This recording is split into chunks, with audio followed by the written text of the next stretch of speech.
Good morning, everybody, and welcome to the highlight of human civilization. Possibly some alien civilizations, maybe AI and some simulated realities. But for now, let's just stick to the stuff we know. And if you'd like to take this up to levels that you've never even imagined would be possible, all you need is a cup or a mug or a glass, a tankard, chalice, a stein, a canteen, jug, or flask, a vessel of any kind. Fill it with your favorite liquid. I like coffee. And join me now for the unparalleled pleasure. The dopamine of the day, the thing that makes everything better. It's called the simultaneous sip. It happens now. Go.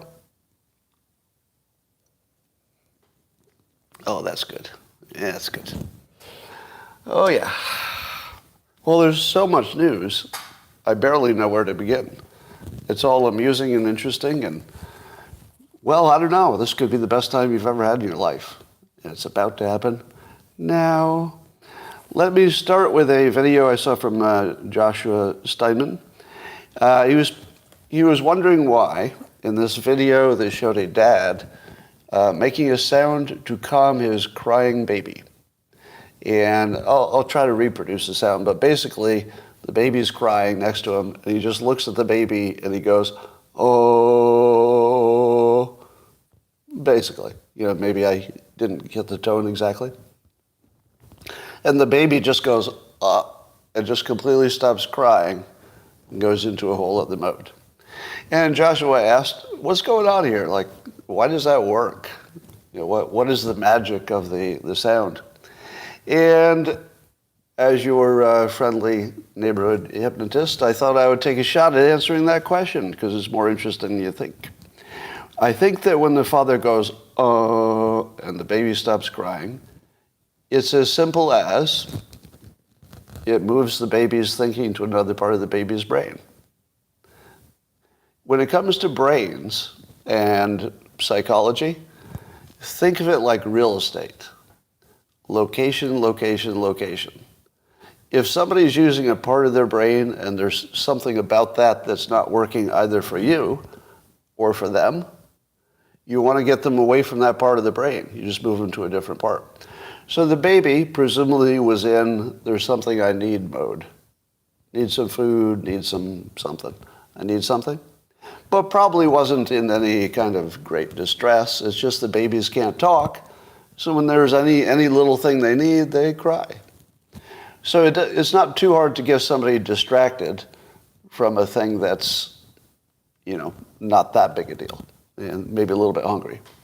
So the humming is so unusual for the environment because the babies heard talking, they've heard general noise, but they don't know what this is. You know, they'd probably have the same reaction if, say, an alarm went off. They'd stop and, oh, what's this new thing? So probably the only thing that's happening is that the baby replaced, I would say, the need for food, perhaps. It replaced that with curiosity. Now, here's the lesson. And by the way, my new book, Reframe Your Brain, is along these lines. It's how to reprogram your own brain fairly quickly. And that's what's happening with the baby. The baby's brain is being reprogrammed in real time, simply moving the program from one part of the brain to another. And curiosity is an insanely underrated human impulse. We're designed or we're evolved to be curious. And that curiosity is what keeps us alive, right?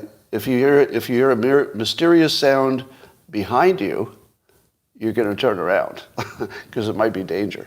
So curiosity is literally baked into your survival. So if you want somebody to get away from hunger, let's say the baby crying, then curiosity, there might be something here that I really need to know about right away. That's the way to do it.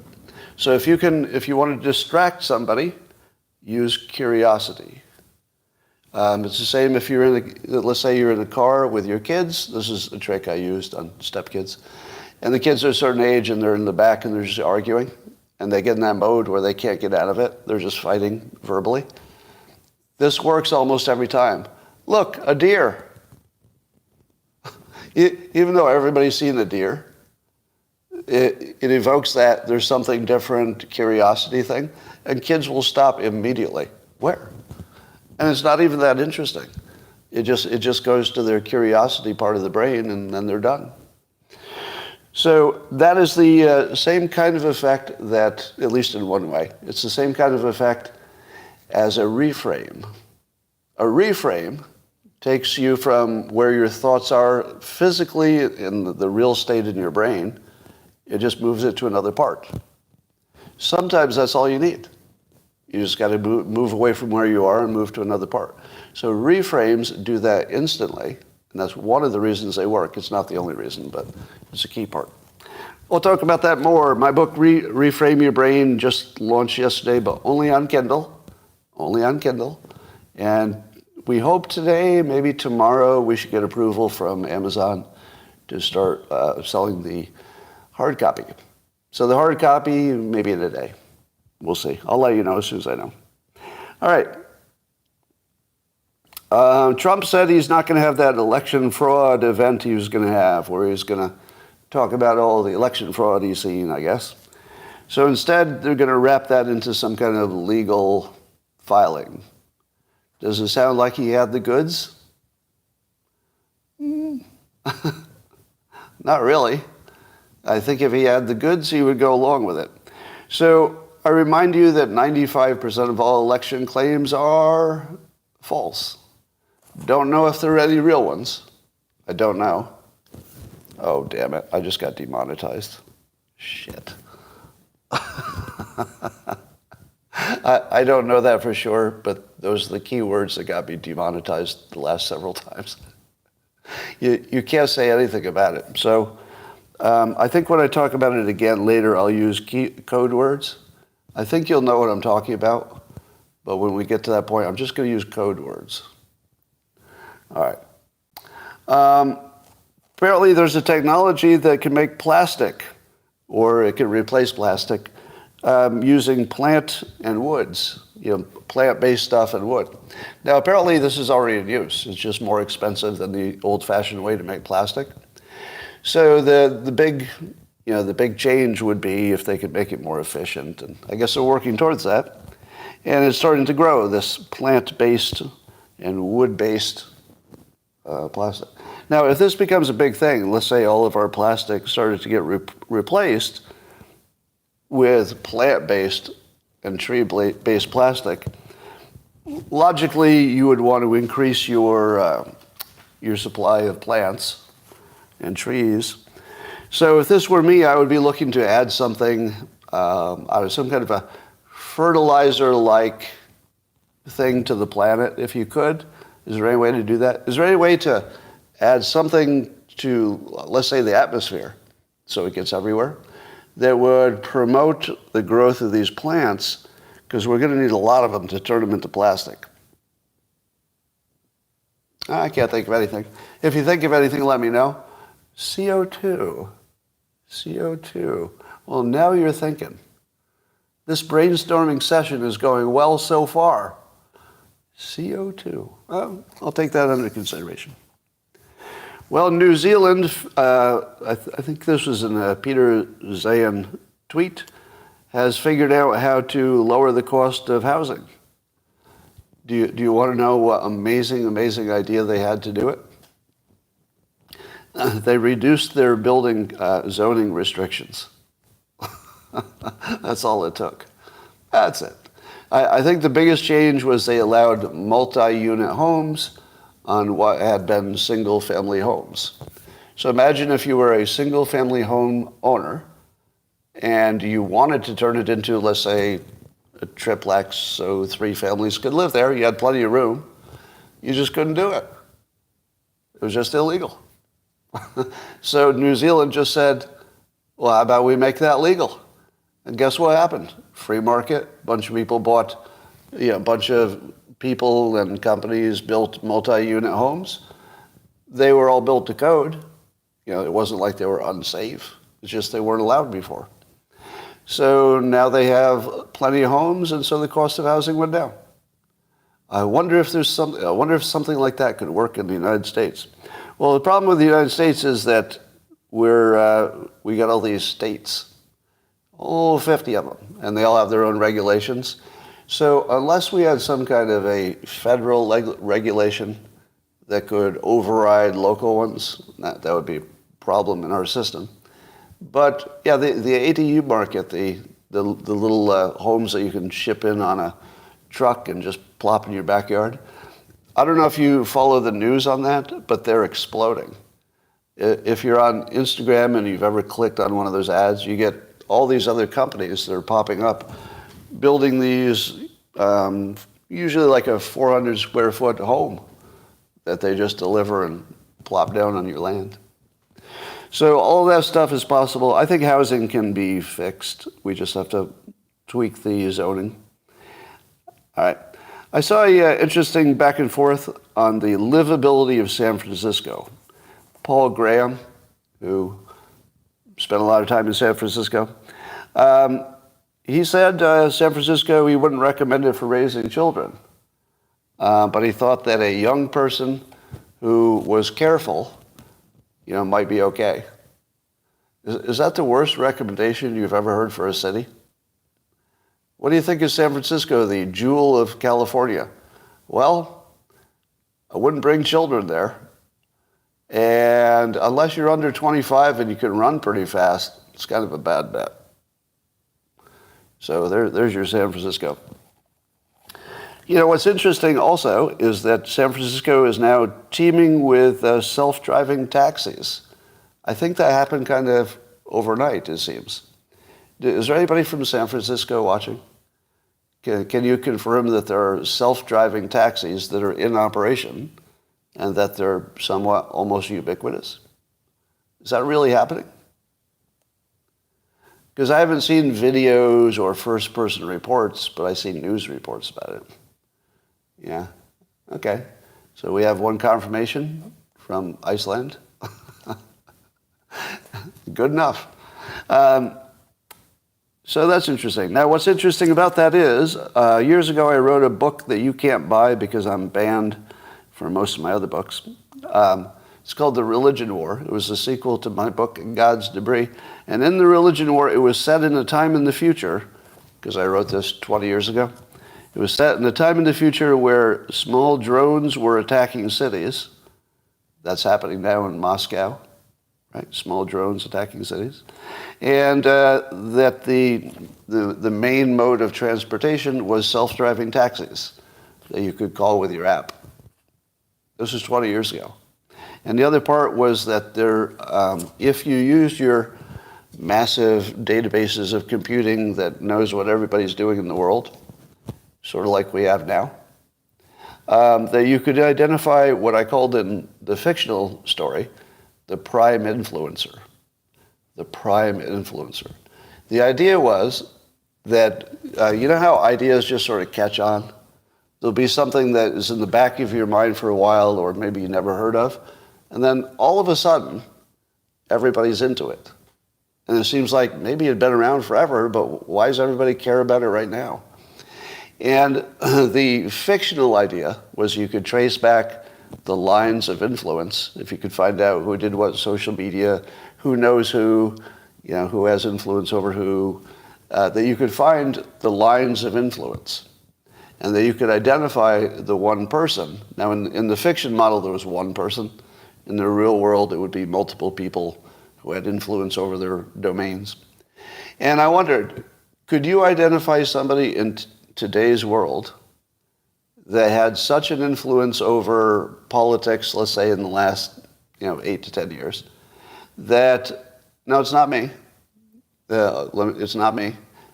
Can you think of one individual who changed the actual canvas? I mean, things look really different. Mike Cernovich. And the fun part about it is there's a lot of people in the world who've never even heard his name. Now, I'm not even going to press the argument, because if you know, you know.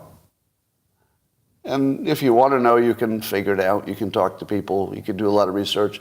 Someday somebody might write the book. Like if you saw it in a book, what things he influenced and how that spread out.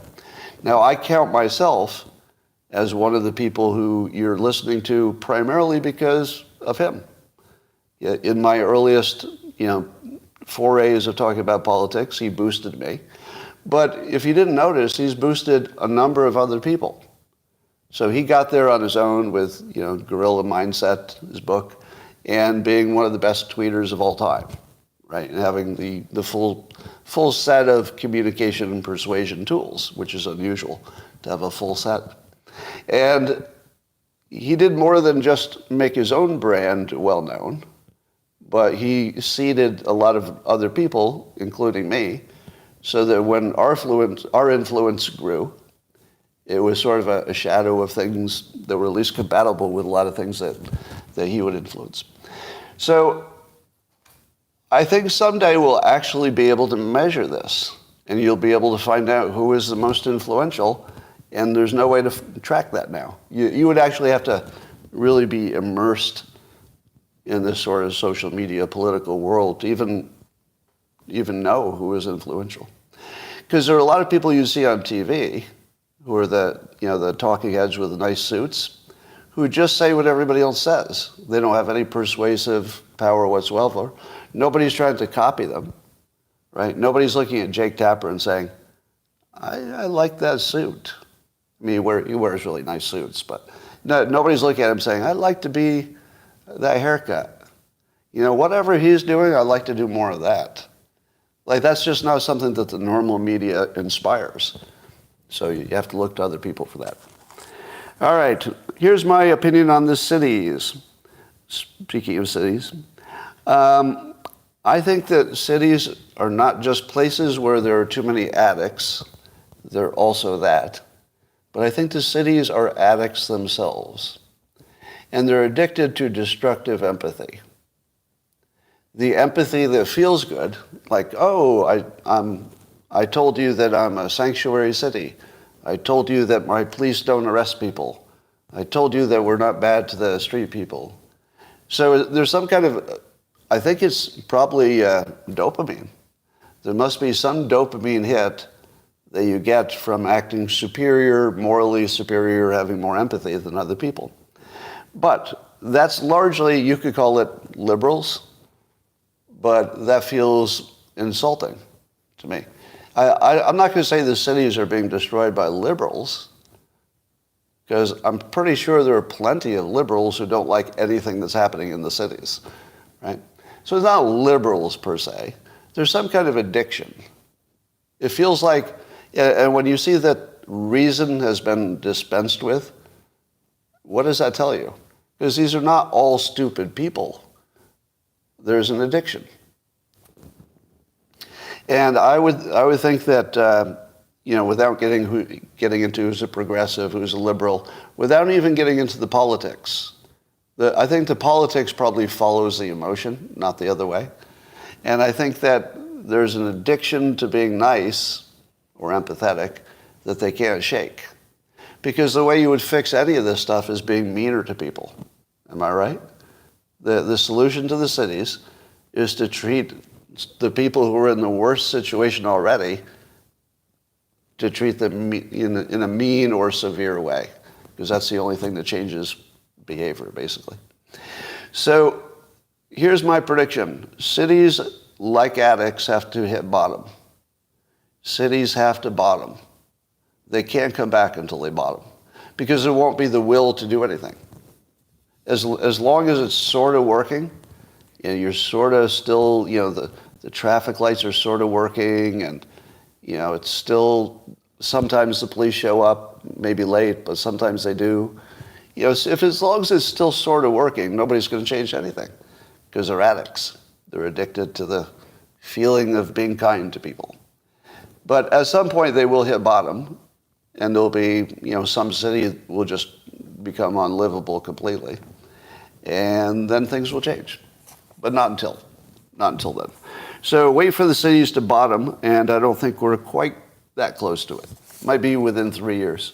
Total destruction of city living. And that will be not the bad news, that will be the good news. Right? If you're not aware of this, when an alcoholic hits bottom, and they survive, which is dicey, that's the only way they can ever get better, is hitting bottom. So it's not bad news. It's necessary news. All right, Brazil is testing some kind of a cocaine vaccination. You get the vaccination and the cocaine doesn't feel so good. I don't have great hopes for that. But it does suggest that if Big Pharma got involved, anything could happen.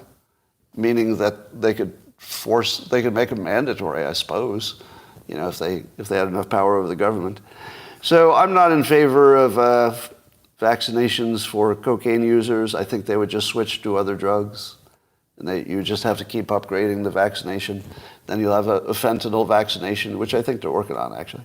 Then you'll need a heroin vaccination, and then you're going to need a marijuana vaccination. And then, of course, an alcohol vaccination. Do you think the vaccination industry is going to stop with the one drug? If they get that through, everybody's going to be spinning up new vaccinations for everything. You don't think there's going to be a vaccination for sugar? Of course. Oh, you said it before me. Damn it. Damn it, the comments beat me. Yeah, there will be a vaccination for sugar. For cigarettes, tobacco? Yeah, of course. Of course. I'm not sure I feel good about that, but it's something that's out there. There was a very important science thing that happened, and let me read you the science thing. All right? It's from University of Kansas, Department of Physics. And they did a study that, now listen to this carefully, because I don't want you to be confused by this. It's very simple. The study rigorously proved that the thermal fluctuations of freestanding graphene, when connected to a circuit with diodes having nonlinear resistance, obviously linear resistance would be stupid, but if the diodes have nonlinear resistance and the storage capacitors, it produces useful work by charging the storage capacitors. So you got that working for you. I don't know what any of this means, but it seems to mean, it almost sounds like it could produce energy out of nothing. When I say nothing, it's not actually nothing, but energy out of just sitting there. Am I right? Is that what it's saying? That if this works, you could create energy just by sitting around. You wouldn't need sun or cold or warm or steam or photons. Is it photons? All right. Snoopy Boob says, LOL, Scott. Very basic electronics. Read a book. Solid advice. Read a book. Thank you. Book. Oh. All right. So there's that. Have any of you seen you all know the story of the musical sensation? Is it Anthony Oliver? He's got the big red beard and red hair, and he plays his banjo thing. And his song, I forget the name of the song, but it's the one with your bullshit wages, etc. What's the name of the song? The Rich Men North of Richmond, which is also, by the way, an amazing title for a song. The Rich Men North of Richmond. Try not remembering that. Yeah, I forgot it for a moment, but it came right back. The Rich Men North of Richmond. Man, that's good. That's good. I don't think he gets enough credit for his writing, this Anthony Oliver, because the singing, the performance is amazing. He's very talented. But the writing, the writing's kind of special. It'd be interesting to see if this is something he can generalize to his other art. I hope so. It's pretty amazing.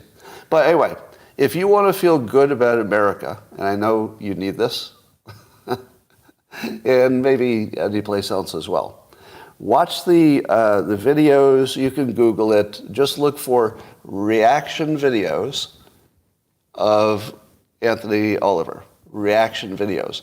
Now, a reaction video is where a YouTuber usually plays a video, often music, and then you just see a little inset of the person reacting to it.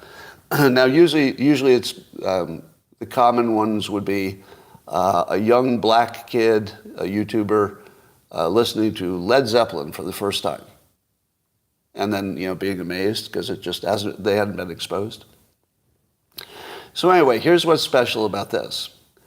Somebody put together a compilation of all the different reaction videos and overlaid it on the one performance. So you could see all of the reactions, not just one person. And what was special about it is that they did a really good job of making sure you had a mix of people. So you had maybe half of them were African American. You had some Asian people watching. You had Asian Americans. You had some standard white people watching. And here's the thing that touches you. They all had the same reaction. They were all brought to tears.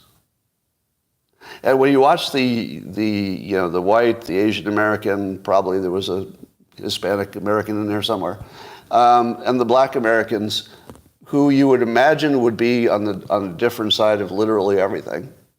If you watch the news, you assume that. You watch them agreeing to tears. Agreeing to the point of tears about the message in the song. Not that the song was just beautiful, because it is, but the message. They agreed to tears. That's the country you live in if you get the government out of the way. You get the media out of the way. That was an unfiltered experience. Nobody in the news told you how to feel about that. I mean, the news kind of promoted it as a thing that exists, but they didn't tell you how to feel about it. Nobody told you how to feel about it. That you just felt it.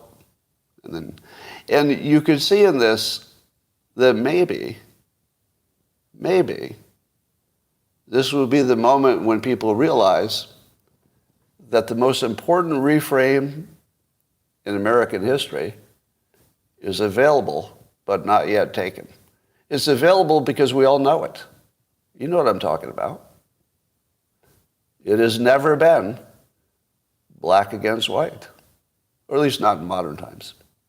No, it's always been rich against poor. That's what the song gets to. It gets to that, and everybody recognizes it upon exposure. That's it. If you just say it, again, if you're just a person on TV with a suit, and you say, let me tell you, Jake Tapper, the real story here is that we should be talking about the rich versus the poor. No impact. No impact. It's just a talking person saying some words. Then you watch Anthony Oliver choose words that are just better chosen, more emotional, more persuasive than anything I've ever seen on the same topic. And he just cut through everything. He just cut through all the noise. It was sort of a perfect moment. So if you're feeling bad about your country, and you've got reasons, there is this one crack in the narrative that one bearded guy with, what is that, some kind of electric banjo or something? One bearded guy with a banjo just sliced through the narrative like it wasn't even there. That's inspiring. That's inspiring. All right. China's got a youth unemployment of 21%.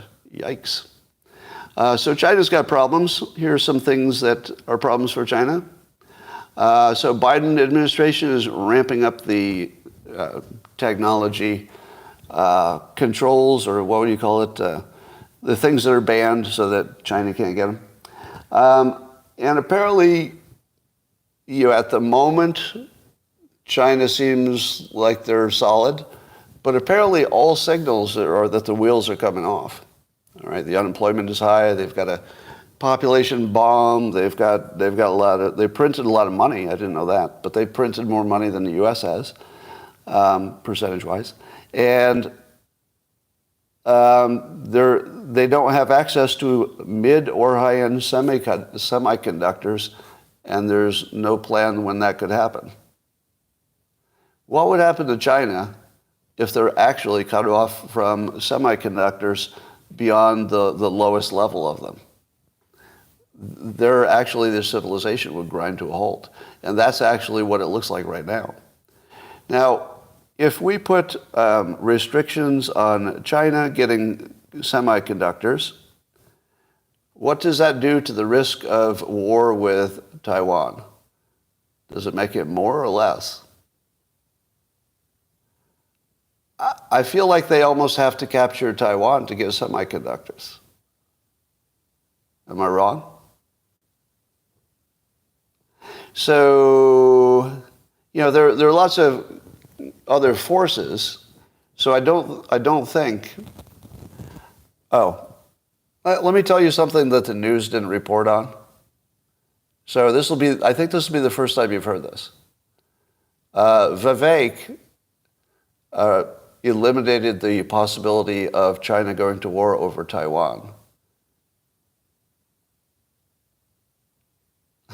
Now, when I say eliminated, I don't mean forever. Not forever. Forever it's still alive, right? But let me tell you how. Vivek gave an interview in which he said that since we rely on the semiconductors, there is no way that China is going to get Taiwan as long as we rely on their semiconductors. But we're working hard to make this stuff domestically. And Vivek says directly, once we can make this stuff domestically, Taiwan becomes a civil war and not our problem. Do you see it yet? Do you see it? He stopped any chance of war with Taiwan. Because what he said was, if you're patient, you can have it. Now, he didn't say that. This is me putting my own words on it. But the way China's going to hear it is, wait, did I hear that right? A major candidate for president who may, in fact, become president, because we're over in China, and we see that the only guy who could stop him seems to be indicted 4 times. He's running against a cadaver, and DeSantis is falling. Oh, shit, we better listen to what he says. Because they're listening to the major candidates, right? So imagine you're China. You have a strategic goal you don't care if it takes 100 years or 1,000 years. You're fucking getting Taiwan back. And you know what? That's what I'd do if I were them. If I were China, I'd be saying we are getting Taiwan back. There's no way that the U.S. is going to have this major ally sitting in our harbor forever, right? We get that we can't do it right away, but we're getting it back. If you tell China, who has the 1,000-year plan, that maybe if you wait 8 years or something like that, that it'll be much easier for you to do it. In fact, you won't even get much resistance from us. Now, if you were them, would you go soon? If you could just wait? You wouldn't. No. China is a rational actor with a really long timeline and patience. Vivek told somebody with good strategic thinking and a long timeline that if you do it in the next 8 years, you're fucking crazy. That's crazy. Because we're going to stop you. And it's trouble. And if you think it's not nuclear, better think again. Because those microchips are a basis for our civilization. We're not going to not have them. Period. No war. The odds of war with Taiwan dropped to 0 as soon as you said that. Am I wrong? And am I the first person who told you this? Now, let me say again that we're seeing candidates accomplish things in the real world like I've never seen before. He said exactly the right thing to stop a war. I mean, a lot of you thought, oh, it's pretty inevitable, it's going to happen next year. There's no way it's going to happen next year. There's no way China's going to go when somebody at that level gave a real good argument why waiting 8 years is really smart. Really smart.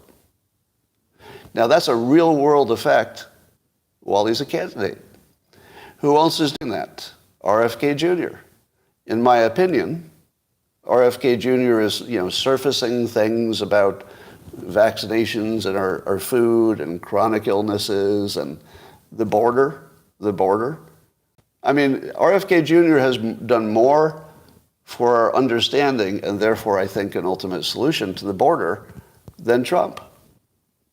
RFK Jr. has done more to close the border. We're not there. But he's done more to set the stage than Trump. Trump did a lot of talking. RFK went down there and he dug in and created a movie about it, and now he's telling you exactly what the problem is. That's way more productive, right? So just hold this in mind, the amazingness that's happening right now. The candidates are so fucking strong that they're changing the world as candidates. As candidates. Have you ever seen this? Now, let's talk about another one. Larry Elder was on the Breakfast Club yesterday or the day before. So the clips are going around. What is Larry Elder running for president for? Is it because he thinks he has a pretty good chance of winning? Well, maybe they all think that under the right circumstances. But Larry Elder has this message that he's had for a long time, that the problem with black America is families, maybe with America in general is families, but a little more acute in the black community. And he's basically hammering that message. So he took that to the Breakfast Club and made his point. Is Larry Elder producing benefits as a candidate, or does he have to wait till he's president, which is a long shot? No, he's producing. The fact that he went on the Breakfast Club, where they had a different view of what's going on, was so productive. I tweeted it, and you should absolutely watch it. Like, if you want to kind of understand the landscape of the two different opinions, great place to see it. Because the Breakfast Club, now, give me a fact check on this, but one of the things that impresses me about them is that they do seem intellectually very flexible and very well informed. Am I wrong? That they're intellectually flexible and very well informed. So that they're really quite a national asset at this point. Now, you don't confuse that with agreeing with them. You're not supposed to agree with them. It doesn't work that way. But do they show intellectual flexibility? Do they bring in important topics? And do they, bring you maybe to another better understanding because you've seen some? Yeah, I think they do. It's long form, and they let people, talk it out. It's very good. So there you go. RFK Jr., Vivek, and Larry Elder, killing it as candidates. It's very impressive. All right, you want me to talk about the fact that Biden apparently had a secret name, Robert L. Peters, and there are a bunch of references to it on the laptop, and of course, you might remember if you saw the video of Tucker talking about it, that his family called somebody Pedo Pete. So some people are saying that Robert Peters and Pedo Pete might be the same thing, and it has something to do with Biden. I'm not comfortable with any of those accusations. I'm just telling you, they're rolling around. All right. And I guess Representative Comer has asked for all the unredacted documents that have that fake name in it, Robert Peters. Now, don't you think this is going to get you one step closer to unraveling the Biden crime family situation? Now, you know what this means, though? There's a very good chance that our next election will be a contest between Robert Peters and John Barron. So Robert Peters might be running against John Barron for president. Because you remember Trump was allegedly John Barron. He would call people and saying it was somebody else. So let me ask you this. There are quite a few candidates who are running for president. If you were to look at all the other candidates, and by that I mean the ones that the experts think will not be in the final race, because the experts are still saying it's Biden versus Trump, right, based on the polls. How many of all the other candidates also have a second name that they use? I'm thinking it's zero. Do you think Chris Christie is actually George McGee? Maybe, I don't know. Maybe they all, or the other way. Maybe they all have secret names. Do any of you have a secret name? All right. Well, speaking of secret names, I have a hypothesis that a candidate's name has more to do with their success than is obvious. Now, and the hypothesis goes like this. The more fun it is to say their name, or the more interesting the name, the more advantage they have. Now, it's not predictive like they'll definitely win, because they have a good name. But Barack Obama was hard not to say. It's almost like playing the drums. Barack Obama, Barack. I mean, it's almost got a percussion to it. It's just like a great thing to say. How about AOC? Right? The fact that she needed the 3 letters because her name was sort of long and interesting. All right. Trump himself. Trump is a fun name to say. Right? So here's another name that's fun to say. Vivek Ramaswamy. But it's got one problem, that it's hard for your standard American to remember the name and then pronounce it correctly. Vivek, but it's fun to say once you get it. Once you're like one of the smart people who knows how to pronounce it, you can act like you're smart in front of your friends. Well, have you heard of Vivek Ramaswamy? If you could pronounce it right, you sound like you're the smart one in the room. Because the other people are going to be, what's that, Vivek Ramaswamy? They're all going to be doing that. You're like, I think you mean Vivek Ramaswamy. So quaint. So you want to be that person. But I only noticed today that Vivek Ramaswamy has interesting initials. VR. Come on. You tell me that if let's say he gets to, a higher level, he's knocking on the door right now, but let's say he gets really into the main conversation, which I think he's going to do, by the way. People are going to call him VR. You tell me that's not fun to say? VR? Oh, it is. Oh, it is. It's V for victory. Yeah. And I don't know. This names that are fun to say thing is pretty powerful. All right. I would also say, have you noticed that Vivek has been on Tucker's show, Jordan Peterson's show, and where else was he? He was on, everywhere, basically. John Stossel. And all of them seem to have a positive opinion of him, right? And then Elon Musk tweeted once or twice yesterday that Vivek is an interesting candidate with potential. So just hold this in your mind. People who are impressed with him and believe he has at least has the capabilities of being an impressive president. Tucker, Jordan Peterson, Elon Musk, John Stossel, and me, because I endorse Vivek for president. Now, are you noticing a pattern? You see any pattern? Did you notice that Cernovich has sort of moved away from DeSantis? Do you see what's happening? Yeah. It's internet dad time. Internet dad time. The internet dads are tapping you on the shoulder. And it's very subtle so far. It's just that you're going to start noticing that it's the smart people. I hate to say it, but that's just true. It's the smart people. The smart people are noticing. Watch for the people that I call the internet dads. And again, they're not women. They're not all men. They could be women. They could be LGBTQ, whatever. It's just the dad vibe.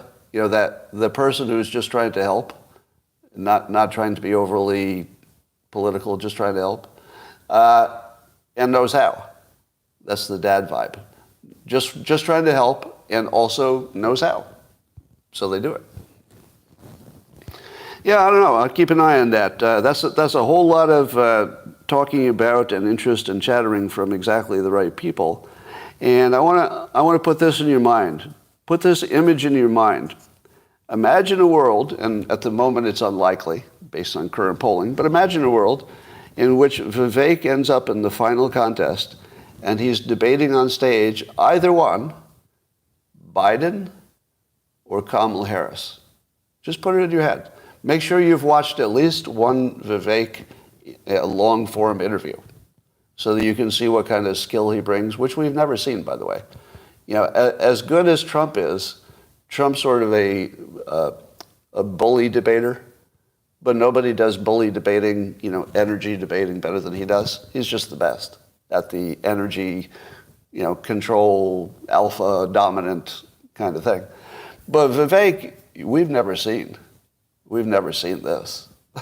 He has a control of the topics and a facility with words. We've never seen this. And it would be interesting to see how far this could go. But I think you're going to see it. He's rising. I think that if you saw an interview or if you saw a debate, if you imagine it happened, between Vivek and Joe Biden, here's my prediction. MSNBC would have to fake a power outage. That's a real prediction. In the unlikely event that Vivek and Joe Biden end up in a one-on-one debate, I predict that MSNBC will have a technical problem that they can't, that they just go off the air. Or there will be no debate. That's a possibility too. But there's no way they're going to put Biden up there with Vivek. They can put Biden up there with Trump. Trump would destroy him. But they might think they have a shot with that. You know, maybe. It would be wrong, but they might think so. They don't have any shot with Vivek. They have none. That would be a slaughter. So I heard some people say that Trump and Vivek might not get along because, you know, they're both strong-willed people. Here's my take, which I feel very confident about, but of course I couldn't know for sure. But I'm very confident about this. This is my read on Trump. He doesn't suffer fools, but if you're smarter than he is, he's all about it. And as smart as Trump is in his way, I mean, there's nobody like him, Vivek is smarter than him, and he knows it. Trump would know. I know it. Do you know how hard it is for me to say somebody's smarter than me? Come on. That's pretty hard for me to say. But in this case, it's kind of easy because he's actually just smarter than me. He's smarter than you too. So get over it. But Trump does not have an ego problem per se about people who have so much skill that if he were to work with them, the two of them would be stronger than either of them together. So I think you're very misinterpreting Trump's personality if you think he would run away from or have a problem with a person at the highest capability. He has a problem with the General Milley types. You know General Milley? When I watch General Milley on TV, I think to myself, is it just me or does he seem not smart? He just seemed not smart. I mean, I hate to say it. He was smart enough to become a general, so that's pretty good, but not really Trump smart. Right? He wasn't Trump smart. He wasn't even Pence smart. And he's definitely not Vivek smart. I mean, you can tell. So I think that Trump and somebody with that level of capability, especially someone who's been supportive of Trump, you know, in a general sense and a legal sense, yeah, I think it's closer to they would get along amazingly. But if you say, would there be rumors of them having big fights over topics? Of course. Yeah, if they work together in any way in the future, they would have big fights over topics, and then they would get over it, and then they just get on with life. Yeah, of course. Newt Gingrich says he heard, so this is hearsay, which he calls it hearsay, meaning that he heard it from somebody, basically, that that Fani Willis prosecutor got a call to say that Trump had to be indicted on Monday to cover up the bad news story about Weiss's screw-up.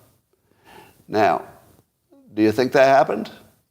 Do you think somebody in the Democrat power structure said, no, you've got to go on this today, and she pushed back because she wasn't ready, and they said, no, it has to be today because of the news coverage? I'm going to give that a probably, only because it sounds so normal, right? It doesn't sound extraordinary enough where I'd say that's too on the nose, because it looks to be sort of like normal business. And I don't even think that this is illegal, is it? Would it be illegal to say, you could get 2 benefits if you do it today. If you wait, you only get 1 benefit, but you were going to do it anyway? Is that illegal? I mean, doesn't the defendant have a right to a speedy trial? So if the pressure was to make it more speedy, it's going to be hard to say that was illegal. It would be coordinated. Yeah. Now, the Proud Boys leader, Enrique Tarrio, who was not even at the January 6th thing, is they're trying to put him in jail for 33 years. So that's what they're shooting for. 33 years in prison. Do you see that to be something about Enrique Tarrio or the Proud Boys? Is that what that story is about? No, it's not. It's about you. It's about scaring you and making sure that Trump looks as bad as possible. To me, it looks like this person is going to be sacrificed. Sacrificed in the sense that if they can give this one guy who would be notable in the story, because everybody's heard of the Proud Boys, so the leader of the Proud Boys is a big part of the story. If they can give this guy 33 years, or even working toward giving him 33 years, it's going to make whatever Trump is accused of look more serious, right? To me, that's probably the only reason it's happening. I mean, I could imagine they wouldn't even charge him, if Trump were not part of the story. So I don't know the details. It could be that there's something more to it, but if he wasn't there and all he was trying to do is delay the count so they could make sure that they'd audited it, 33 years for that? That's a lot like 33 years for free speech. I mean, it's close to it. So I'm not comfortable with it. Don't like it. All right. Yeah.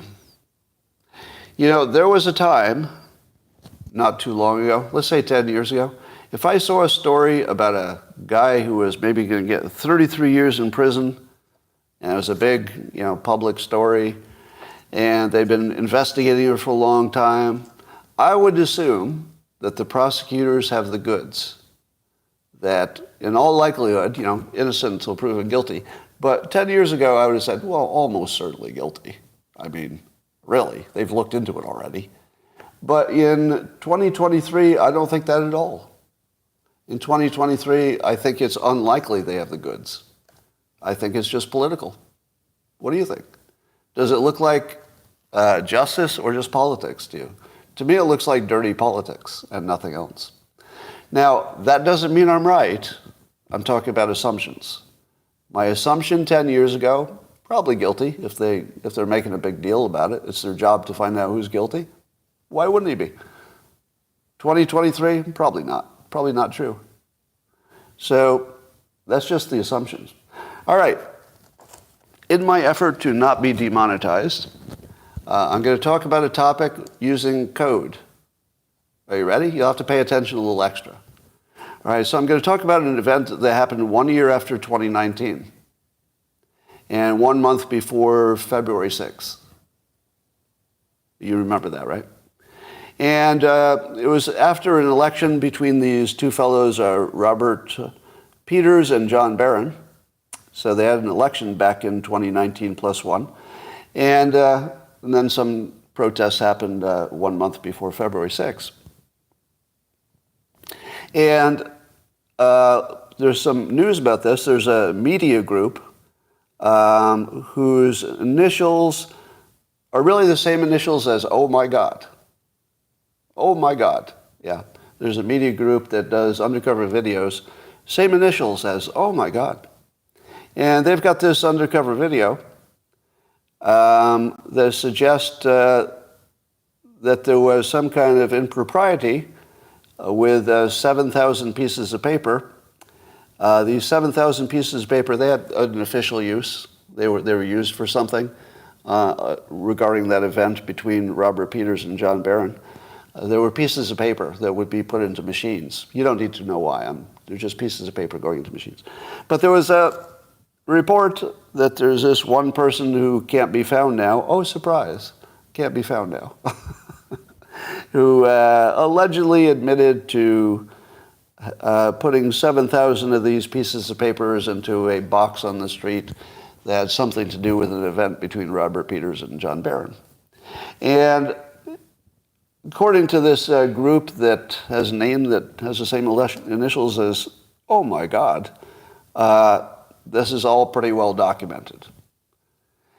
And the problem here is this feels too much like UFOs. Have you noticed that the UFOs always have the unclear photographs and the person who talked to the person?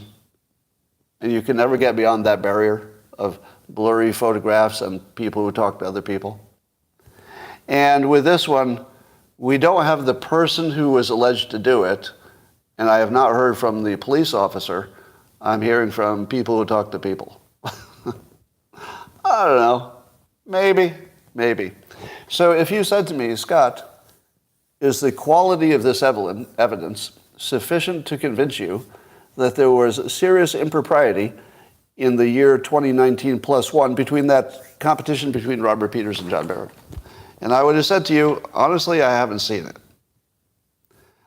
2,000 Mules was debunked in the sense that there was no video support, and you imagine there would have been. So that not debunked in terms of falsified, but debunked in terms of the obvious thing you would look for to confirm it wasn't there. Video somewhere. At least one video or one witness or one confession, something like that. So we didn't have that. But, so I'm of two minds, and it goes like this. Number one mind, I need some evidence. Now, I know there's evidence, but you need, a court or some follow-up to find out that the evidence means something. Not just evidence. Evidence is kind of meaningless until you've confirmed it. So on one hand, the rational part of me says, I don't see the evidence, and people have been looking pretty hard. I've seen claims, but they're all kind of UFO quality claims. So under normal circumstances, if that were the only decision I were making, I'd say, I'm going to bet against finding any problems there. Finding. That's different discussion than there are or are not problems, just finding. But have you noticed, or have I mentioned, or have you been here when I mentioned, and Tucker Carlson has said it a lot as well, that the Democrats always blame you for what they do? And every time it happened, I would say, just a coincidence. You're just shaping the evidence to fit your narrative. It's like, okay, confirmation bias. They're not just literally blaming you of what they're doing. That would be stupid. And then you see one evidence after another. Now, even if you don't believe that they're intentionally blaming you for what they're doing, how do you ignore the pattern? I mean, the pattern is very well established. They do seem to be blaming the Republicans of the things they are later confirmed to have done themselves. Now, fast forward to the present. A guy named John Barron is being indicted on RICO charges, meaning that he didn't just try to do something, they say, but rather it was part of an enterprise of people conspiring to do something. So they always accuse you of what they're doing, and they just accuse this poor John Barron fellow, whoever he is, of a RICO kind of situation. I'm going to have to go with the obvious. The obvious future is that there's a RICO problem here on the Democrat side, and that they conspired to make the events of 2019 plus one come out the way they wanted. So I don't see the evidence, but I think it's largely guaranteed. So am I allowed to say in public, I have zero evidence, But given the larger situation, and that includes the fact that in all of human history, there's never been a complicated, high-stakes system that is not fully transparent, and there are lots of people involved who have high interest in distorting the results. That has never existed in human civilization without becoming corrupt over time. Never. There's not any example of it ever. The church. Yeah, you could try pretty hard to give me a counterexample. How about the finance world? All totally straight, right? No. Whenever you've got something complicated, high value, and lots of people, it's always corrupt. How about the crypto world? All good, right? No. It's just full of scams. But we have been told by some entity that you could imagine is coordinated in a RICO kind of a way, we're told that all 50 states were the only exceptions to the thing that is an unbroken trend in human civilization, that wherever there can be fraud, there is. Wherever there can be. And this is the very situation where it most can be. Now, when you say to me, Scott, they audit this. Really? Show me the audit where they found out the woman, allegedly, who threw away, I'm just making this up, this is not an actual claim. Show me how you audited the person who collected a bunch of ballots from someplace they thought would go one way and then just threw them away instead of delivering them to the drop box. Which part of the audit picked that up? Which part of the audit picked up, allegedly, anybody who coordinated a lot of people and brought their ballots to one place and maybe they shouldn't have been voting? How did they audit that? You can't audit that. That's not even subject to audit. If you had direct evidence of it, somebody caught it on tape or there's a confession, well, then you could make something of it. But you can't audit the thing you didn't see. Right? Everything that happens before the thing gets in the ballot box, all of that's invisible. And apparently that's where the most likely place that fraud would happen. Well, there are two places. One would be if some kind of a hacker situation got involved, and I see no evidence of that. But it would be the thing that would be, at least in theory, hard to find. Do we audit the code of the machines? I don't think so. That's not a thing.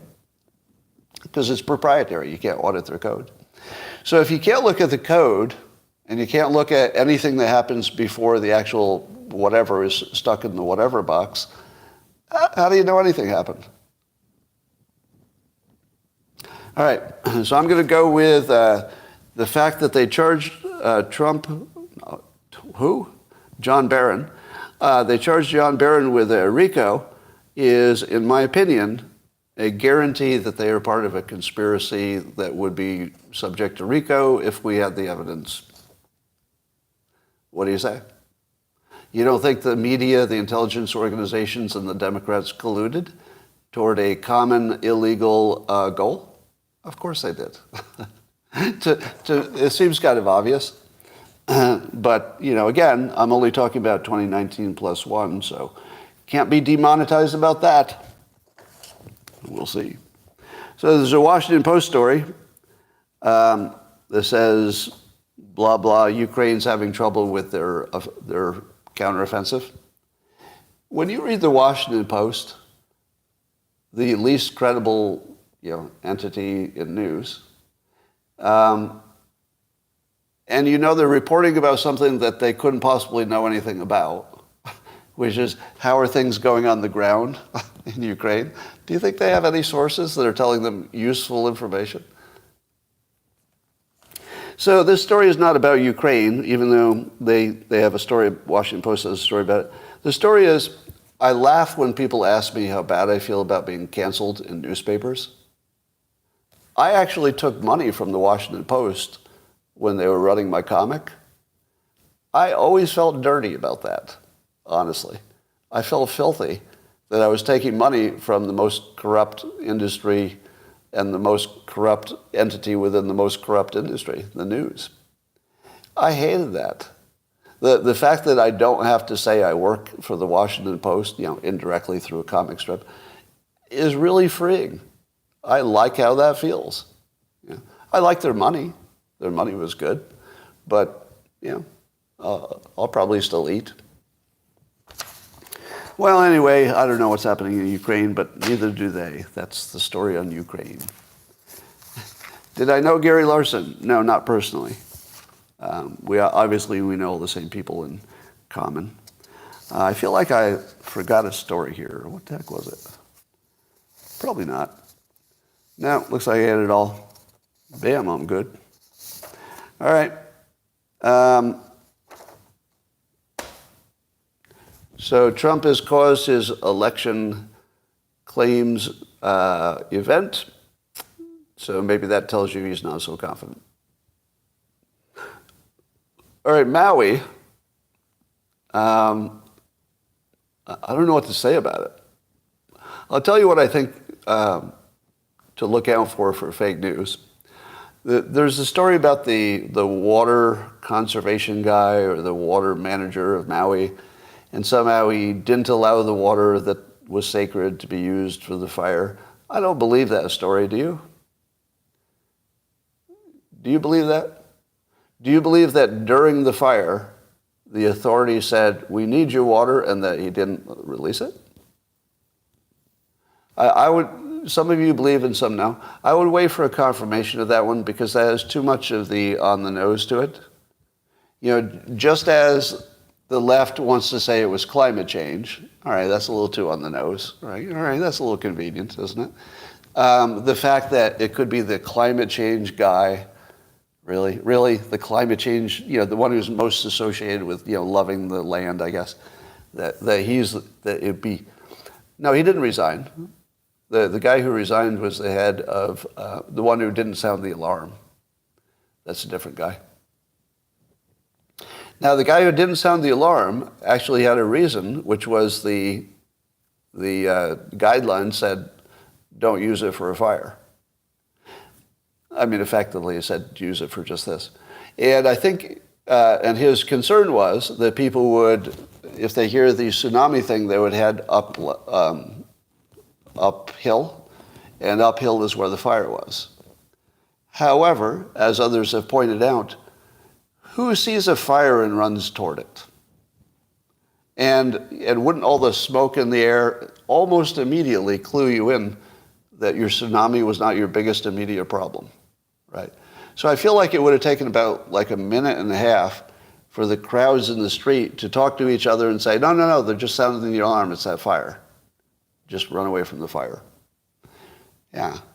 So I'm going to go with the people who say he should have done the alarm, and if the reason he didn't is because there was a guideline about it, then the guideline's the problem, not him. Do you know why?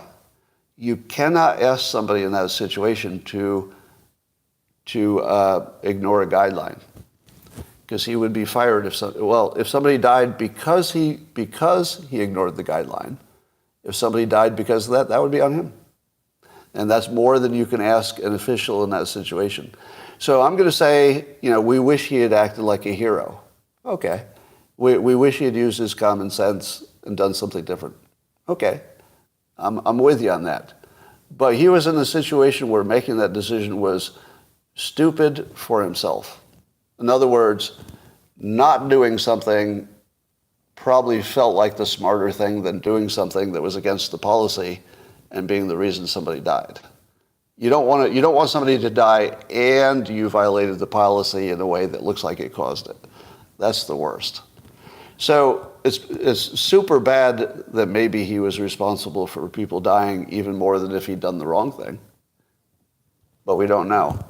So it's bad either way, but I'm going to say I would put a little more pressure on the guidelines for not being sufficient to give him, warning. Here's what the guidelines should have said. This siren is only for this purpose, but use your judgment. Right? Wouldn't that have solved everything? Just better guidelines. This guideline should only be used for tsunami, but if something else comes up, if we're attacked by aliens, use your judgment. That's what it should have said.